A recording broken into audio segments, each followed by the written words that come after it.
দেমরে আসা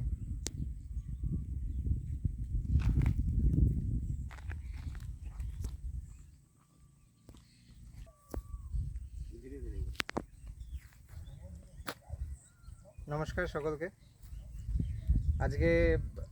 আজ আমরা জামালপুরে আবার একটু ছুটি পেলেই সময় পেলেই অফিসের ফাঁকে আমরা চলে আসি জামালপুরে। এর আগেও কতগুলো ভিডিও আমরা জামালপুরে ছেড়েছি, আপনারা দেখেছেন জামালপুরের সৌন্দর্য। আজকেও আমরা যেখানে দাঁড়িয়ে আছি দেখুন, ধান ক্ষেতের মধ্যে দিয়ে একটা রাস্তা চলে গেছে, আর এই যে বট গাছটা। আর সব থেকে গুরুত্বপূর্ণ বিষয়, পেছনে এই যেটা খাবারটা, যারা চাষিরা এসছে সারাদিন ধরে কাজ করছে, দুপুরে খাবারটা খাবে। বিশেষ কিছু না, কিন্তু এই একটা ছোট্ট একটা মুহূর্ত, একটা গ্রামীণ সৌন্দর্য, এটাই জাস্ট তুলে ধরার এই ভিডিওর মাধ্যমে চেষ্টা করলাম।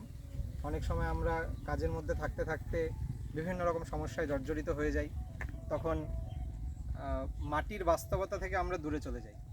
তাই আমার মনে হয় মাঝে মধ্যে আমরা যতই বিভিন্ন কাজের প্রেশারের মধ্যে থাকি না কেন, সমস্যার মধ্যে থাকি না কেন, মাঝে মধ্যে একটু গ্রামে চলে আসতে হবে, মানে মাটির কাছাকাছি চলে আসতে হবে। তাহলে দেখবেন আপনারা অনেক ভালো থাকবেন। অনেক অনেক ধন্যবাদ।